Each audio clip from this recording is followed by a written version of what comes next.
जादुई कहानियों की दुनिया में खुश आमदेद। ये है मैजिक कहानी टीवी।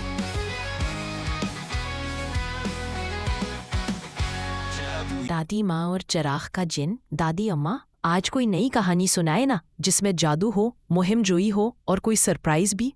दादी माँ हंसते हुए, अच्छा भाई सुनो। एक वक्त था जब एक चिराग में जिन रहता था। बच्चे कान खड़े कर लेते हैं, सब तवज्जो से सुनने लगते हैं। अचानक बिल्ली संदूक के पास शोर मचाती है। दादी माँ उठती हैं और संदूक खोलती है।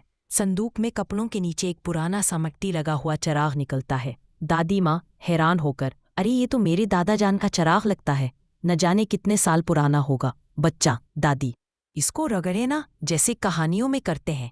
दादी माँ चिराग रगड़ती हैं, धुआं उठता है, रोशनी छा जाती है।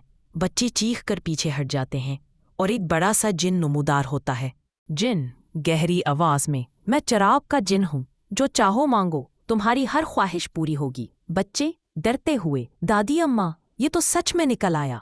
दादी माँ, ये भी अल्लाह की मखलूक है, देखते हैं क्या करता है। दादी माँ, अच्छा जिन मियाँ, भूख लगी है, मुझे जरा चाय और पकौड़े बना दो। जिन हैरान होकर, पकौड़े? मैं महल ला सकता हूँ, खजाने ला सकता हूँ, और आपको पकौड़े चाहिए? दादी माँ हंसते हुए, हाँ भाई, खजाना तो सबके पास आ सकता है, लेकिन जायकादार पकौड़े सिर्फ मेहनत से आते हैं। जिन उंगली हिलाता है और फौरन चाय और पकौड़ों की प्लेट हाजिर हो जाती है। बच्चे तालियां बजाकर खुश होते हैं। जिन सोचते हुए, आपके जैसी नेक औरत ने दौलत या महल क्यों न मांगा? दादी माँ, सुनो जिन मियाँ, दौलत और महल वक्ती है। अगर वाकई मेरा दिल जीतना चाहते हो तो गांव के बच्चों के लिए एक लाइब्रेरी बना दो, ताकि वो पढ़ लिख कर अपनी किस्मत बदल सकें।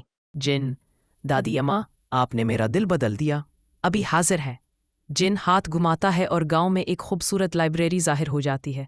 किताबों से भरी अलमारियां, रंगीन कुर्सियां और पढ़ने की जगह। बच्चे खुशी से उछल पड़ते हैं।